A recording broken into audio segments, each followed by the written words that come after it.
streets to the screen, from the headlines to the beat. This is Daily Buzz. Welcome to Daily Buzz News.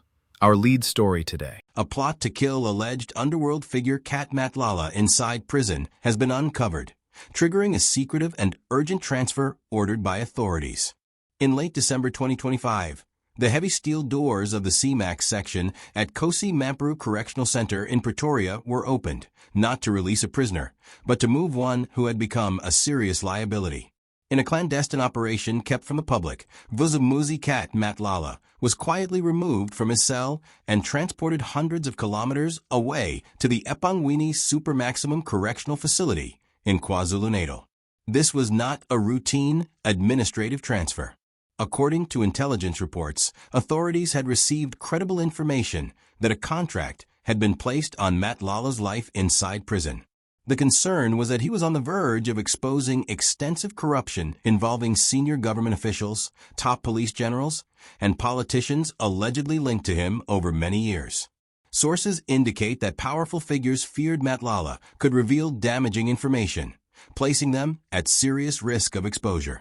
The Department of Correctional Services has officially stated that the transfer was the result of a security assessment.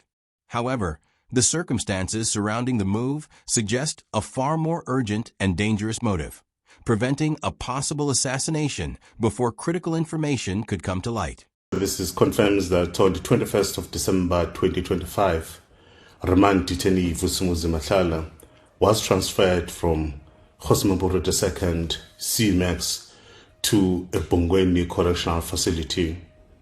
What we need to highlight is that the transfer of remand detainees and sentence offenders between correctional facilities is a standard operational practice informed by a range of considerations, primarily security, safety, operational requirements, and effective inmate management across the correctional system. It has to be stated as well that the transfer of a remand detainee does not prejudice his or her legal rights or access to services. However, closer examination reveals a far darker reality. Reports indicate that Matlala had severely compromised security at the Pretoria prison. Intelligence officers discovered that he had formed a corrupt relationship with a very senior correctional services official. This official, whose identity is now under investigation, allegedly supplied Matlala with a mobile phone, a strictly prohibited item. The device allowed him to communicate with the outside world while incarcerated. Through this phone, Matlala was allegedly able to continue managing his criminal operations and, more dangerously, maintain contact with individuals who may have wanted him dead. Investigators also noted that Matlala was receiving an unusually high number of visitors. In high-stakes organized crime, visitors can serve as couriers or as potential assassins.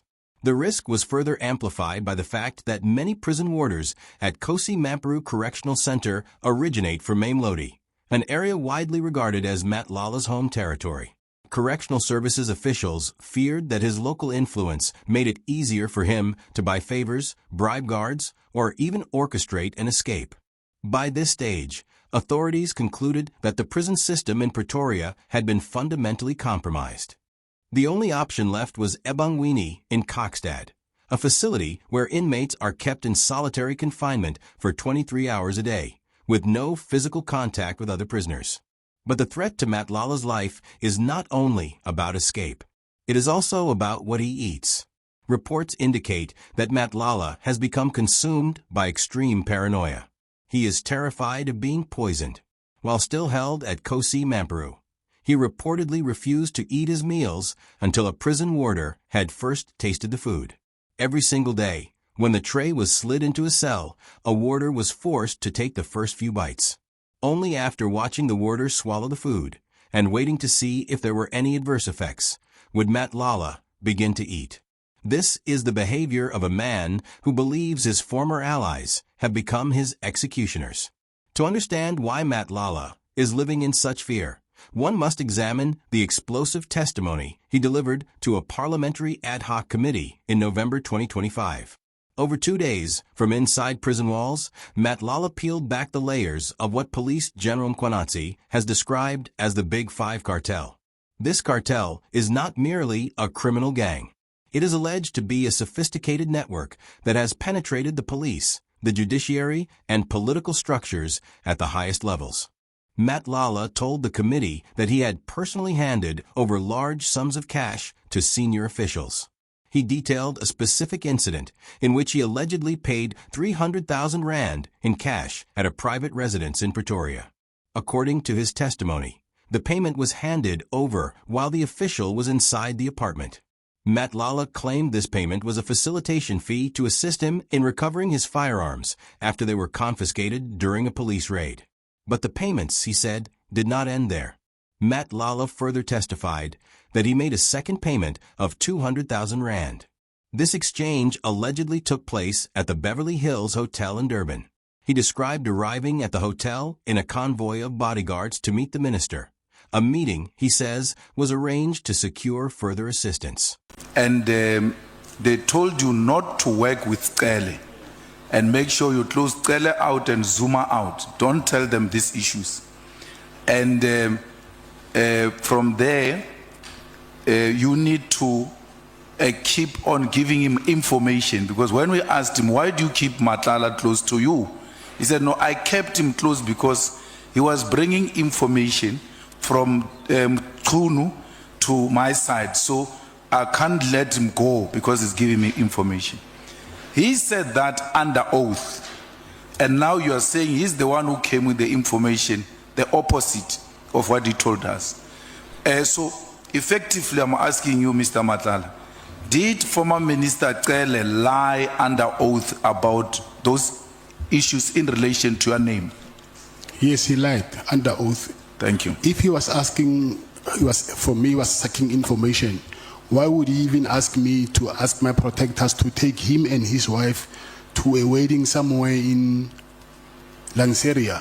So that there was no way from me sending my protectors to drive him to a wedding. There was no way he will get information from those guys. He don't know them. If he wanted information, he was supposed to all the time make sure that I'm with him so that he can suck information from me. But it was for his own benefit. I even gave him even money. If you are here to suck information, that money, declare it somewhere that, okay, this guy gave me this money, and then, but since we know that for him we want information, I had to ask money from him. I don't think he even declared that money. I gave him money twice. Yeah. How much did you give him, the first one and the second one? I gave him 300,000, and then on the second occasion I gave him 200,000. Okay. They were specific and detailed accounts of corruption at the highest levels of power. Matlala went further, describing the former minister as an extortionist. He claimed that demands for payment reached as high as 1 million rand. According to Matlala's testimony, his arrest was not the result of law. What was the purpose of the meeting and what happened at the meeting? Okay, I'll go back a little bit so that we can understand how did I get to end up meeting Mr. Mkhwanazi. When I was with Mr. Cele, and then because he kept on asking me for money, and then I told him that, listen, SAPS is not paying me in time, and then also I don't even get enough purchase orders, so I'm not making a lot of money, though the contract is there, but I'm not making that money that you guys assume that I'm making. You regard Mkhwanazi and Cele as extortionists? I will say I will regard Mkhwanazi as a con artist, and Cele, yes, I will say he's an extortionist. Mkhwanazi is what? A con artist. Or a con artist. So Cele is an extortionist. Yes. That is the evidence we are putting before this committee. Yes, that was extortion. Yeah, he extorted you. Yes. Okay. Enforcement action, but retaliation, punishment for closing the tap and refusing to make further payments. These claims, now part of the parliamentary record, have intensified scrutiny of senior officials and raised serious questions about corruption within the state. When you paid this 150,000, was it upon request from Mr. Brown Mkhwanazi? I mean, Yeah. so he requested. Yes, but I didn't pay 150 once. It was accommodation, flights. So did he what he wanted the money for? Did he say that, can you give us this assistance for this activity? Yes, he said that. He said for January 8. Yes. Did he mention who was also to benefit from that amount? Yes, he said the minister. So he was asking the money on behalf of the minister. That is how he requested for it. According to him, yes. According to him. Yes. Him and the minister, or the minister only? Say that again? Him and the minister, according to his request, was it for him and the minister or for the minister only? No, it was, from what I understand, the minister sent him to go and ask for donations there and there. Okay. And then I was one of them. Okay. And then he asked me that money so I can donate for them for this January 8th thing of theirs. So I don't know who was going to benefit there. So you just send the money, you don't know how it was spent and on what? You don't know. You just sent it. The flights, I paid them directly. I knew this is why the flights, because he sent me the ID numbers. Okay. So I have them on my WhatsApp chats. So which ID numbers did he send? For who? For different people. For different I people. think maybe 10 or I don't remember how many people. The ID number also has, I assume, when you book for a person, you use an ID number and full names. He sent me copies of IDs. Okay. So was an ID of the minister part of those copies? No. It wasn't? No. Okay, thank you. And then you say that in your statement that Mkhwanazi requested for money from you for a region, I think in Northwest. And then you decided not to give Mkhwanazi that money because you had no interest in funding his political activities. Am I correct? Yes. But on the 27th, after you rejected Mkhwanazi's request, on the 27th of December, you gave money to Mkhwanazi. Yes. How much? Before the January 8 money that you gave to him. Yes. How much did you give on the 27th of December? I think it's 38,000, right? I need to go back and check, but I think it's 37, 36 or 37, somewhere there. And you further say that the reason why you were not interested in giving him money is because you were only interested in funding affairs which are related to the minister. Yes. Correct? Yes. Now, was that money related to minister's affairs, the one that you sent to him on the 27th of December? When you say the minister, you're saying the former, are you referring to Minister Cartel? I don't know whether he's suspended or he's on leave, but Mr. Mkhwanazi. Mr. Mkhwanazi. Yeah. Yes, anything that has to do with Mr. Mkhwanazi, that's what I was entertaining. The sheer scale of Matlala's influence is perhaps best illustrated by the private army he maintained. During the parliamentary hearing, committee members were visibly stunned when Matlala disclosed the details of his personal security operation. He did not employ ordinary security guards. His company, VIP Protection, allegedly hired former members of the Police Special Task Force and ex-Special Forces operatives, highly trained professionals skilled in weapons, tactics, and close protection. Matlala testified that he employed between 12 and 14 of these elite protectors, paying each of them 100,000 rand per month. The leader of the economic freedom fighters, Julius Malema, described this security detail as a paramilitary force. By Matlala's own account, he was spending approximately 2 million rand every single month solely on personal security. How many are former task force members? It's not task force, it's from the defense, it's special forces. Yeah. Yes. No, I'm asking about the task force, the police task force. Oh, task force is one. It's one. And then the special forces? I'll say maybe 8. 8 Yeah. out of 14. So it's special forces, 8 plus 1 task force. That is paramilitary. It's not VIP protection to have such dangerous, the highest form of defense of the country in one unit. How much does that cost? Why would a businessman require a private army that is better trained and better paid than the National Police Force? The answer lies in the true nature of his activities. Matlala was not merely a businessman.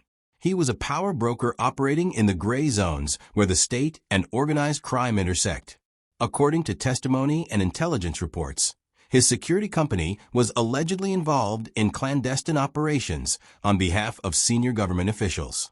Some of these operations are said to have extended beyond South Africa's borders, including missions in the Democratic Republic of Congo, the DRC. He's got how many? 8 special forces, 9 special forces, 8, and 1 task force. He was not answering the question. He was actually trying to threaten us that he walks around with the army. The special forces of South Africa, it means the highest level of the South African National Defense Force. The highest. Those people alone, they can flatten that thing of Rwanda alone. Our special forces. They are not small boys, those people. Very dangerous people. Followed by special task force in the South African police services. Very dangerous people. Part of you to pass to be a member of a task force, not even special force, task force, you have to jump out of that thing of a parachute. Every task given to you, you have to be dropped in a country, a foreign country, without that country knowing, in a bush, and then you have to find your way back without a cell phone, without a compass, nothing. You have to sit like this and look and say possibly this way and go and come back. That's when they treat you, they teach you how to infiltrate the country.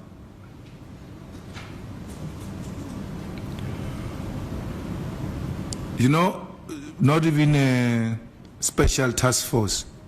They said force under the special task force is called counter-assault team. They are trained to pass a lie detector. This thing I was telling you about. Matlala's testimony painted the picture of a man who believed himself untouchable. He claimed to have senior police leadership in his pocket. According to his testimony, he allegedly paid Lieutenant General Shadrach Sibiya, a senior police official, a monthly sum of 1 million rand. In return, Matlala claimed he received protection and freedom to continue his illegal activities without interference. It is further alleged that Matlala's company, Medicare 24, was awarded a 360 million rand tender to provide health screening services to the police, despite having no background in the medical field. This contract was reportedly facilitated through his connections within the highest ranks of the police. However, the tide began to turn in December 2024. A police raid on Matlala's luxury home in Waterkloof, Pretoria, signaled that his protection was beginning to collapse. Heavily armed police officers wearing balaclavas stormed the property in search of a missing businessman, Jerry Borshoff, a close associate of Matlala. During the raid, police forced Matlala and his children to lie on the floor. His firearms and mobile phones were confiscated. This raid became the catalyst that drove Matlala to seek help from his powerful allies, leading to the alleged bribe payments and frantic attempts to re-establish political protection. Today, Matlala is held in the hospital wing of Ebangwini Super Maximum Prison in Kokstad. He is isolated from the general population, not because of illness, but because authorities cannot guarantee his safety anywhere else. The so-called Big Five cartel, warned about by General Mkhwanazi, is believed to be desperate to eliminate what they see as a loose end.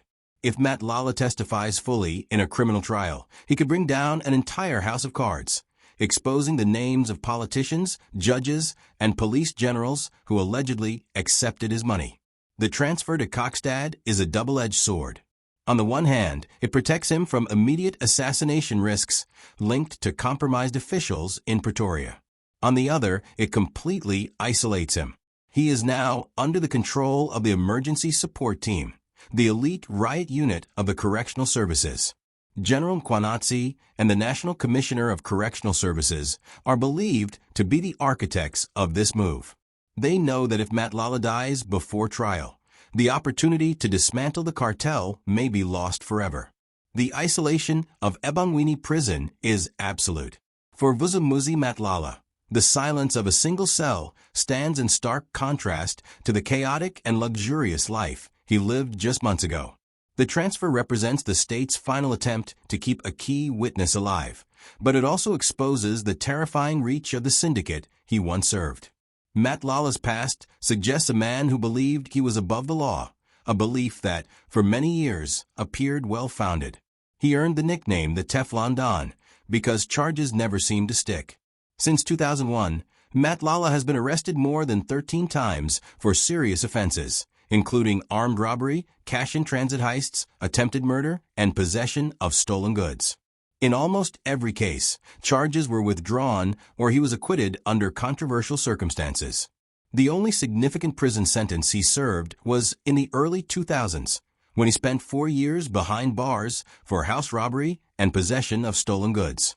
After his release, he reinvented himself, not as a reformed citizen, but as a high-level tender entrepreneur with powerful connections. Legal experts say the repeated withdrawal of cases is a hallmark of cartel influence, suggesting intimidation, bribery, or deliberate sabotage of investigations. These are the same mechanisms Matlala now threatens to expose. His current charges, however, may finally trap him. In May 2025, Matlala was arrested for the attempted murder of his former girlfriend. The arrest followed a dramatic sequence of events in Midrand after his vehicle was disabled. When cornered by police, Matlala allegedly resorted to name-dropping, claiming connections to former national police commissioners and senior political figures. This time, the handcuffs stayed on. This attempted murder case, combined with charges of fraud and racketeering, has reportedly terrified the political elite. If the matter goes to trial, Matlala will be forced to explain his income sources and lifestyle. He cannot account for spending 2 million rand a month on bodyguards without exposing illegal tenders and money laundering networks. Media investigations have warned that a sophisticated plot to silence him before trial would not be surprising. Further complicating the matter are links to the Tembisa hospital scandal, where Matlala was allegedly connected to senior political figures through business partnerships. The murder of whistleblower Babita Deokaran, who exposed hospital corruption, looms heavily over the entire saga. By moving Matlala to Kokstad, authorities have severed his communication lines. Sources allege that while imprisoned in Pretoria, he continued running his empire through corrupt officials acting as couriers. That channel has now been cut. Matlala is alone, isolated with his fear. Security experts confirm that Ebongweni is the only facility capable of holding a prisoner of this value. The prison is modern, automated, and designed to eliminate blind spots. Inmates exercise only 1 hour per day, completely separated from others. This isolation is necessary because the threat does not only come from outside, it comes from within the prison system itself. The cartel's reach is believed to extend even into prison gangs. A single weapon or poison meal could end the story permanently. General Mkhwanazi's strategy is a high-stakes gamble. By keeping Matlala alive, the state holds a loaded weapon against a corrupt establishment. Whether this gamble succeeds remains uncertain. As Matlala's next court appearance approaches, the tension is palpable. Will he reach the witness box, or will he become another man who dies before he can speak? The silence of the supermaximum prison is deafening, but the secrets locked inside Matlala's mind are screaming to be heard. Thanks for watching.